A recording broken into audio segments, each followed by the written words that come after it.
26-year-old Eleanor Harper had nowhere safe left to turn. Her pickup truck sat buried beneath a wall of drifting snow somewhere behind her, and the emergency radio had fallen silent 10 minutes earlier. She carried only a field pack, a flashlight with fading batteries, and the faded blue wool scarf her mother had knitted years before she died. Eleanor had spent 3 winters mapping forgotten ranchland across Montana because temporary contracts were easier than belonging anywhere. Yet before the blizzard swallowed the last stretch of road, she noticed something impossible. An abandoned livestock barn, missing from every survey map she carried, stood alone beyond an old split-rail fence. A faint ribbon of smoke rose from its chimney. Someone had cleared a narrow path through fresh snow only moments before. No nearby ranch had been occupied for decades. Eleanor knew that from county records she had checked only 2 days earlier. Even so, she made a deliberate choice. Instead of turning back toward the truck she could no longer reach, she followed the cleared path, tightening the blue scarf around her neck as if the familiar wool still carried her mother's quiet reassurance. The scarf had always reminded her of everything she had lost, never of anything waiting ahead. The barn door looked weathered enough to crumble with a touch, yet the iron hinges had recently been oiled. Fresh boot prints stopped exactly at the threshold. There were no returning tracks. Eleanor rested one gloved hand against the rough timber and listened. Behind the thick wooden door came the slow crackle of a fire, followed by the steady ringing of a small brass bell. It sounded less like a warning than a ritual repeated countless times before. She reached for the latch, fully expecting to find only another forgotten ruin. Instead, the latch moved first. The door opened inward by itself, and warm lamplight revealed the outline of someone already standing there. Warm air rolled across Eleanor's face as she stepped inside and pushed the heavy door shut against the wind. The barn smelled of seasoned pine, old leather, and would smoke instead of mildew. Someone had cared for this place. Every single day, she unwound the faded blue scarf from her neck, shaking loose the snow that had gathered in its wool. Margaret accepted the scarf without a word and spread it carefully across a wooden drying rack near the cast-iron stove. Her gentle hands lingered along one corner where pale blue thread crossed darker yarn in an almost invisible repair.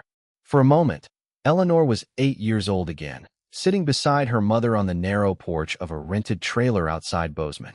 Sarah had patiently shown her how a torn seam could become stronger than the fabric around it if each stitch crossed the last with enough care.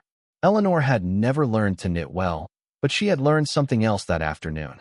Broken things did not always need replacing. Sometimes they only needed someone willing to stay long enough to mend them.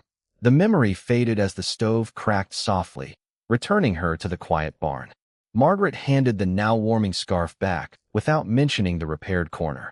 Eleanor wrapped it around her shoulders once more, surprised by how much steadier she felt. "I see you noticed the roof," Margaret said. Eleanor nodded and glanced upward. The rafters had settled over many winters, yet every reinforcement beam had been fitted with practical precision rather than hurried patches. Whoever maintained the structure understood timber, weight, and snow loads. She set down her field pack, found a carpenter's pencil inside, and sketched a simple support plan on the back of one of her survey forms. If the wind shifted during the night, one brace would need tightening before dawn. Margaret studied the drawing with quiet approval, but offered no praise. Instead, she disappeared into a side room and returned carrying a weathered toolbox whose polished handles revealed decades of use. While searching for a wrench, Eleanor noticed an old photograph tucked beneath the tray.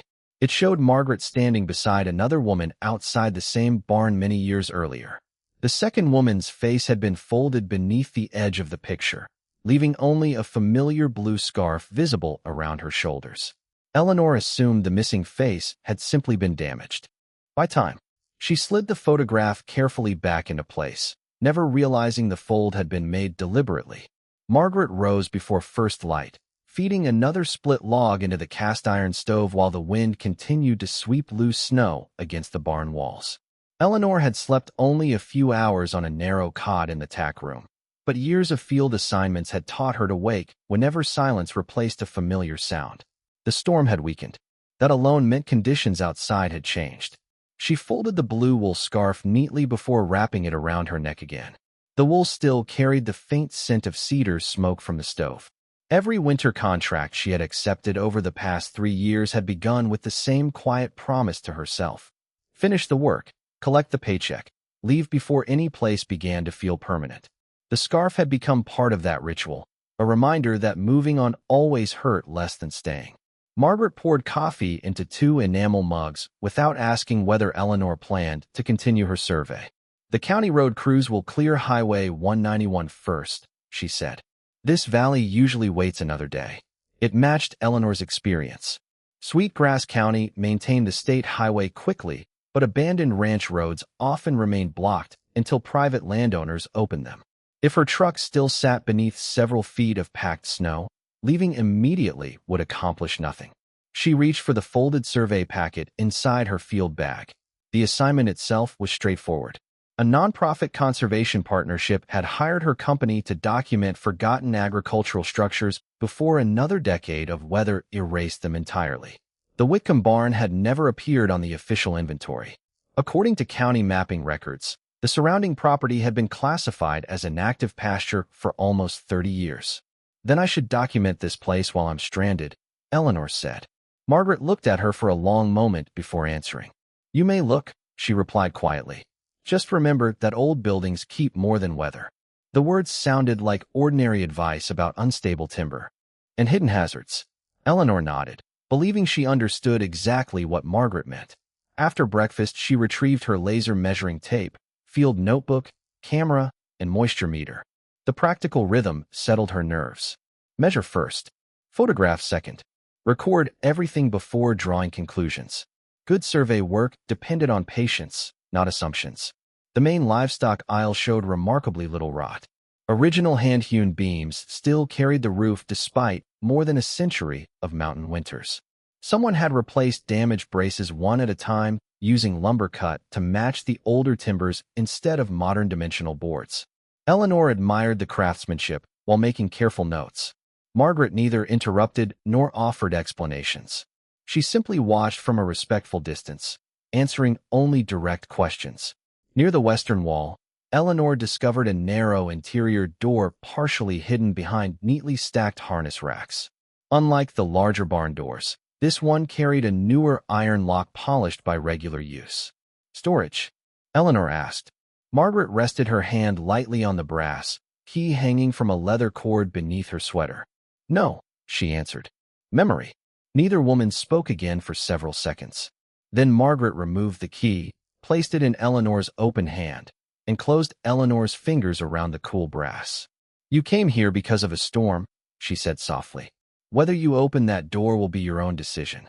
Eleanor felt the familiar weight of the blue scarf against her shoulders as the old key rested in her palm. She stepped toward the weathered door, slid the key into the lock, and heard the first slow click echo through the silent barn. The brass key turned with surprising ease, followed by the soft scrape of a bolt that had clearly been used far more recently than the weathered door suggested. Eleanor pulled it open slowly. Instead of a forgotten storage room buried beneath decades of dust, she found a narrow office lined with rough pine shelves, a drafting table beneath a small north-facing window, and rows of carefully labeled boxes. The air carried the faint scent of cedar, lamp oil, and dry paper. Nothing inside felt abandoned. She remained at the threshold for several seconds before stepping across. Years of surveying old structures had taught her that first impressions often became permanent assumptions. She forced herself into the same routine she followed at every historic site. Observe before interpreting. The floorboards barely flexed beneath her boots.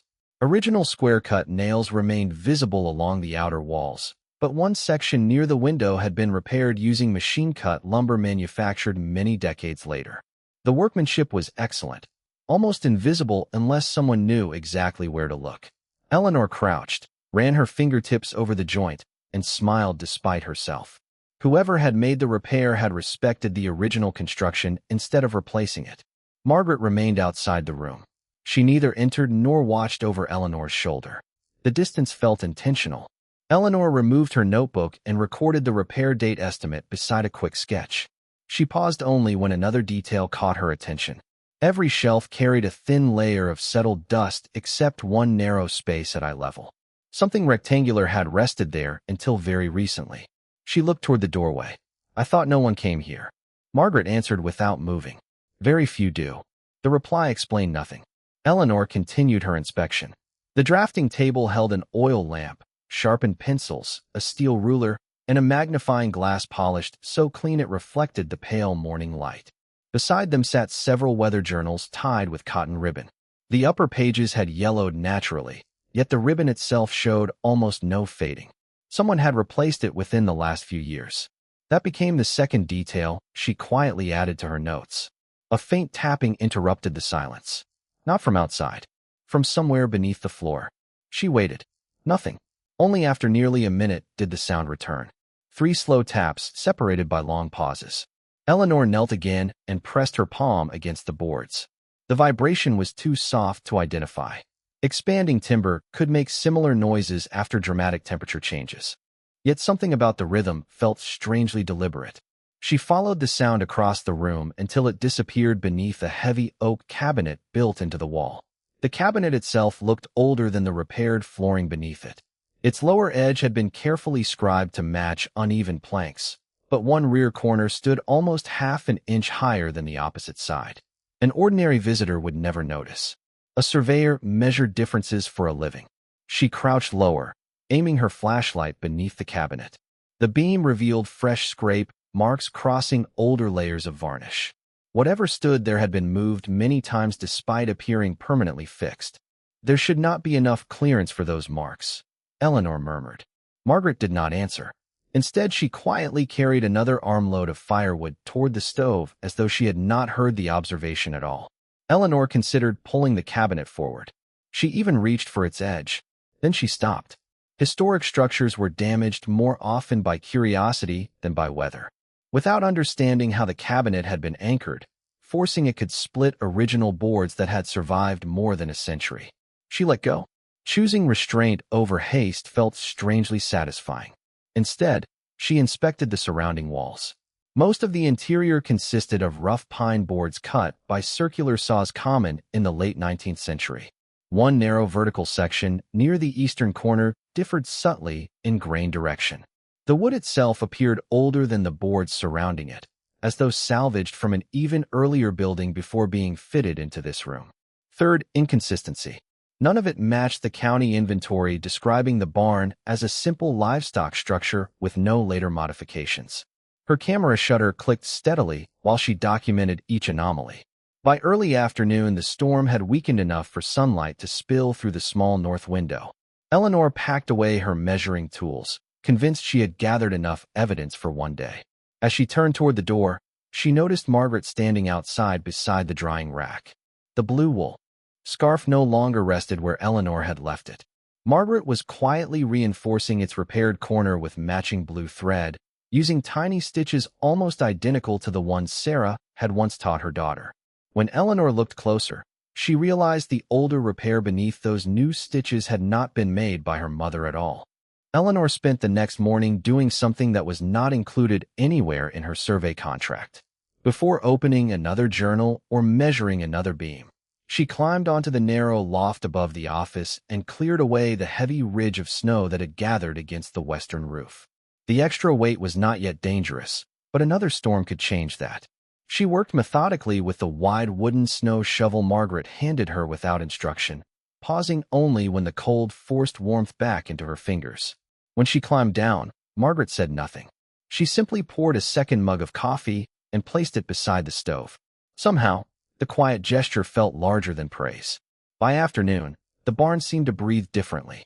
Wind no longer slipped beneath the loosened eaves, and the old timbers answered each gust with steady creaks instead of strained groans. Eleanor found herself listening to those sounds with the same attention she normally reserved for survey instruments. She was no longer evaluating an abandoned structure. She was learning the rhythm of a place that still expected to endure. While organizing another stack of weather journals, she noticed that every winter entry ended with the same brief notation written in Margaret's careful hand. Bell rung. Fire tended. Waiting continued. The sentence appeared year after year, unchanged except for the date. It answered one question. Margaret had truly returned every winter. It raised another. Waiting for whom? Eleanor reached instinctively for the blue wool scarf resting across the back of her chair. The repaired corner caught her thumb. 3 separate shades of blue thread crossed one another there now. Her mother's original stitches. An older repair she had only recently discovered. Margaret's fresh reinforcement from the previous evening. For the first time, the scarf no longer felt like the final object left behind after loss. It felt as though 3 different hands had quietly carried the same promise across decades. She looked up. Did my mother know you repaired this? Margaret considered the question for a long moment before answering. Your mother knew someone would. The words settled between them without explanation. Later, while helping Margaret return several journals to their shelves, Eleanor discovered that every volume stopped for exactly 1 day each winter. The missing pages were never torn out. They had never been written at all. Blank spaces appeared on the same calendar date, year after year. Another answer. Margaret had refused to record that single day. Another question. What happened on the one winter day? Silence always replaced memory. As evening settled outside, Margaret carried an old wooden box to the drafting table and rested her hand upon its lid. I think, she said quietly, you are finally ready to understand why I never stopped waiting.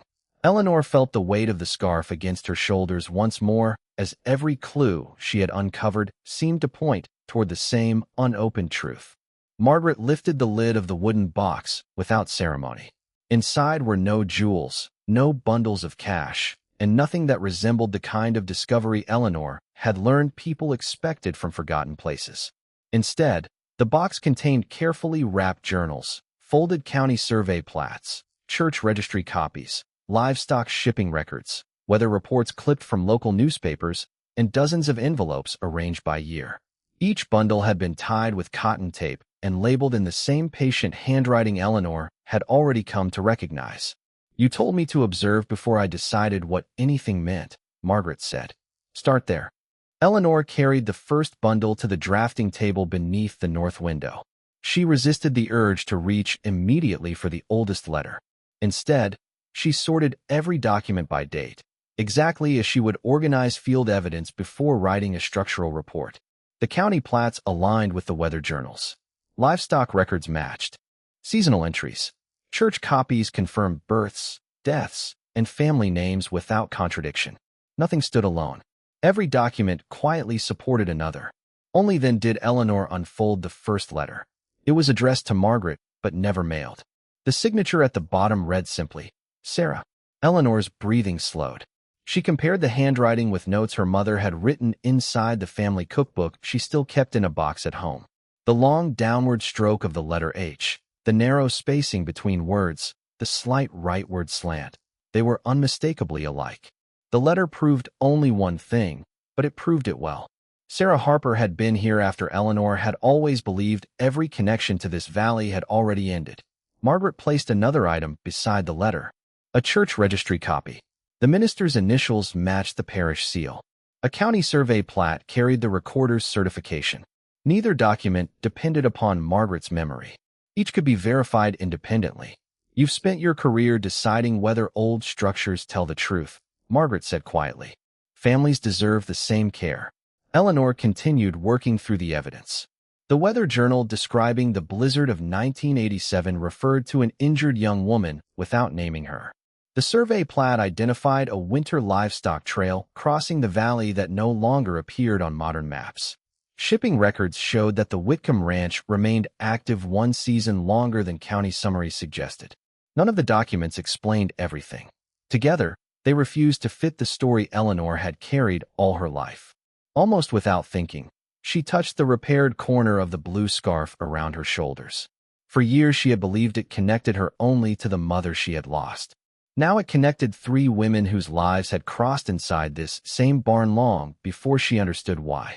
As Eleanor gathered the papers into chronological order, one final envelope slipped from the bottom of the stack. Across its front, in Sarah Harper's unmistakable handwriting, were 6 words that stopped her completely. For Eleanor, when she comes willingly. The envelope remained sealed for several long moments. Eleanor rested her fingertips on its worn paper, but resisted opening it immediately. Every document she had examined inside the barn had rewarded patience instead of urgency. and she had begun to understand that Margaret had arranged the evidence with the same deliberate care a surveyor used when documenting an old structure. Nothing stood alone. Every answer depended upon another piece that could either support it or contradict it. She set the envelope aside. Instead, she unfolded the county survey plat dated September 1987 and spread it beside the modern digital map she had printed before leaving Bozeman. At first glance, they described the same valley. The ridgeline matched. Cottonwood Creek curved through the pasture in the same broad arc. The Whitcomb barn occupied the same rise overlooking the winter livestock corridor. Then she noticed the difference. The older map showed a narrow emergency trail branching north from the main ranch road before disappearing into the timber. The trail did not exist on any current county record. Margaret watched without interrupting. They removed it? Eleanor asked. They stopped maintaining it, Margaret replied. Those are not the same thing. Another answer. Another question. If the trail still existed, why had official maps erased it? Eleanor marked the location in her notebook before opening the next bundle.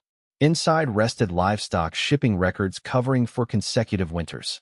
The Whitcomb Ranch appeared active through early 1988, yet the county agricultural summary she had reviewed before accepting the survey contract listed the operation as abandoned months earlier. Someone had simplified the history, not falsified it, simplified it. She laid the shipping records beside the weather journal describing the January blizzard of 1987. Wind direction, snowfall totals, and temperatures matched archived National Weather Service reports almost exactly. One handwritten entry caught her attention. One rider returned. One remained behind. Bell rung until sunrise. No names. Only actions. The same bell Eleanor had heard on her first night.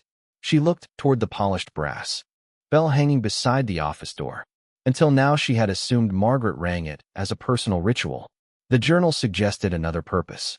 What was the bell for? Margaret smiled faintly. If snow took away the road, sound became the map. Eleanor pictured riders lost inside a white valley where fences disappeared beneath drifts and familiar landmarks vanished before sunset. A bell carried farther than a lantern. The explanation fit both the landscape and the weather journals. It also transformed another clue. The yearly notation, bell rung. Fire tended. Waiting continued was no longer simply a private promise. It recorded practical survival. People had once depended upon someone remaining inside the barn. Eleanor reached for another envelope. This one contained 3 photographs. The first showed the barn surrounded by horses and wagons during a winter livestock drive. The second captured several families standing beneath fresh snow while children laughed around the brass bell. The third had been folded inward years earlier. Carefully, she unfolded it completely. The missing face from the photograph inside the toolbox had never been damaged. It had been hidden. Standing beside Margaret was Sarah Harper. Both women appeared little older than Eleanor herself. Sarah wore the blue scarf. Margaret wore heavy ranch gloves. Between them hung the brass bell. No one looked frightened. No one looked estranged. The photograph answered another question while creating a larger one. If Sarah and Margaret had remained close enough to pose together here, why had Eleanor grown up believing her mother never spoke of this valley again? She turned the photograph over. Written across the back in blue fountain pen ink were the words, "First winter after the promise." No date. No explanation. Only 5 words. The recurring scarf suddenly became something more than a keepsake. Its worn fibers connected the photograph, the repaired stitches, the letters, and the woman sitting quietly across the room. It had passed through every important moment she had uncovered. Not by accident, by intention. Margaret slid another document across the table, a certified church registry copy. Instead of baptisms or marriages, the page recorded volunteer assignments during the severe winter emergency of 1987. Several names appeared together. Margaret Whitcomb, Sarah Harper, Thomas Ellison, Daniel Reese. Each had signed beside responsibilities rather than family relationships. Bell, kitchen, trail, medical wagon. They organized rescues, Eleanor whispered. They organized neighbors, Margaret corrected gently. Most winters required nothing. And that one. Margaret looked toward the north window where snow still drifted softly across the empty pasture. That one required everyone. Silence settled again. Eleanor finally picked up the sealed envelope addressed to her. Before opening it, She compared the handwriting with the signature beneath the church registry. The letters matched. Then she noticed something impossible. The envelope had been written in Sarah Harper's hand. The church registry had been signed by Sarah Harper. Yet the registry entry was dated February 1987. The envelope carried a postal cancellation from October 1988. According to every story Eleanor had believed since childhood, her mother had left the valley forever before either of those dates could have existed. For the first time, the evidence did not merely challenge Eleanor's memories. It directly contradicted the life story she had built around them. Twilight settled quietly over the valley before Eleanor finally broke the seal on the envelope. The paper inside had yellowed with time, but remained remarkably well preserved, protected for decades inside the dry office that Margaret had guarded every winter. She recognized her mother's handwriting immediately, yet she forced herself to read slowly, resisting the temptation to treat the letter as a complete explanation. Every other discovery inside the barn had proven that no single document carried the entire truth. The letter contained no dramatic confession. Sarah never claimed that someone had betrayed her or that history had been rewritten. Instead, she described ordinary events with careful precision. She wrote about exhausting winters, livestock stranded by unexpected storms, neighbors who survived because someone remained at the barn night after night, tending the stove and ringing the brass bell whenever visibility disappeared. She wrote about Margaret's stubborn refusal to abandon the valley while others evacuated during dangerous weather. Most importantly, she wrote that promises made during peaceful years became meaningful only when keeping them required sacrifice. One sentence stopped Eleanor completely. "If my daughter ever finds this place by following her own judgment instead of my directions, tell her she arrived exactly as I hoped she would. Not by accident. Not because someone summoned her. By her own choice." Eleanor lowered the letter and looked toward the survey notebook lying beside the weather journals. Accepting the conservation contract, refusing to abandon the truck immediately, following the cleared path instead of wandering across open pasture, choosing patience over forcing the cabinet, remaining another day after the road began reopening. Each decision had belonged entirely to her. The storm had placed her in the valley, but every step afterward had been her own. Margaret quietly opened another journal already resting on the table. "I wanted you to see that before this." Inside, Eleanor found annual maintenance records stretching across 4 decades. Every winter entry listed the same practical tasks: roof inspected, stove cleaned, bell tested, food stored, medical supplies replaced, emergency blankets aired. The handwriting aged gradually with the years, but the work never changed. She compared the maintenance log with the county preservation guidelines she carried as part of her survey assignment.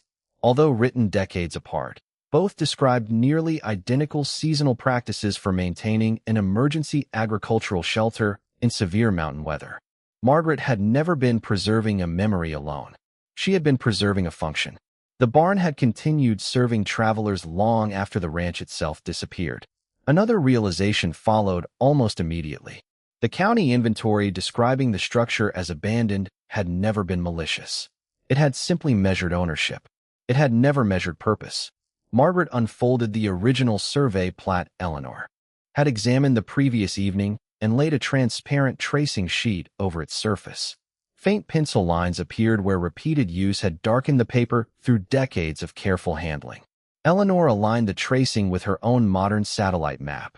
The forgotten emergency trail emerged again, not vanished, hidden beneath changing property boundaries and later road construction. Her own field notes confirmed the remaining terrain still supported the route during heavy snow. Every independent source pointed toward the same conclusion. The valley had not forgotten the trail. People had. The recurring blue scarf rested loosely around Eleanor's shoulders as she organized the documents into chronological order once more. This time she noticed something she had overlooked before. Every repaired section of the scarf matched years in which maintenance records described unusually severe winters. The oldest repair aligned with the blizzard Sarah had survived. A second matched the winter Eleanor's mother left Montana to care for her dying grandmother. Margaret's recent stitches marked the storm that had brought Eleanor back. The scarf no longer represented absence. It had become a visible record of endurance. 3 women, 3 generations, 3 moments when someone chose to mend rather than surrender. Margaret reached beneath the drafting table and removed the same polished brass bell Eleanor had first heard on the night she arrived. "I stopped ringing it 5 winters ago," she admitted softly. Eleanor looked up in surprise. "The journals. I kept writing the words because I couldn't bear to admit I'd finally given up." Silence settled between them. "So why start again this winter?" Eleanor asked. Margaret smiled with quiet honesty. "Because the morning the forecast mentioned the first major blizzard of the season, I cleaned the stove anyway. You thought someone might come. I hoped." Not because she expected Eleanor specifically, because hope itself had become part of the promise. Eleanor stepped outside as the last light faded across the snow-covered pasture. Wind traced gentle patterns across the valley instead of the violent drifts that had trapped her. Only days earlier, standing beside the barn, she could now see the faint depression of the forgotten emergency trail winding north through the cottonwoods exactly where the old plat had shown it. For decades, the barn had remained standing because one woman believed a road back should always exist, even after maps stopped drawing it. Behind her, Margaret quietly placed the complete collection of journals, plats, certified records, letters, and maintenance logs into the wooden archive box before closing the lid. "I've protected these for 40 years, she said. "I no longer have the strength to protect both the records and the place they belong to." Eleanor rested one hand against the weathered barn wall while the other closed around the blue scarf at her collar. For the first time since arriving in the valley, the question before her was no longer what had happened in the past. It was whether she would accept responsibility for carrying the promise into the future. Morning arrived without wind. Sunlight spread slowly across the valley, revealing the old emergency trail beneath a thin layer of fresh snow exactly where the forgotten survey plat had promised it would be. Eleanor stood outside the barn before dawn, the blue wool scarf wrapped securely around her neck. For years she had worn it because it was the last thing that remained of her mother. This morning, she carried it because it reminded her that love could continue through the hands of people who chose to keep a promise. Margaret joined her on the porch carrying the polished brass bell. "I think it belongs where it has always belonged," she said. Together they rehung it beneath the weathered beam overlooking the trail. Neither woman spoke while Eleanor checked the mounting bolts, replaced one rusted washer from her field kit, and tested the bracket against the timber. It was a simple repair, the sort she had performed hundreds of times during conservation surveys. Yet this one felt different. She was no longer preserving an abandoned structure because it appeared on a contract.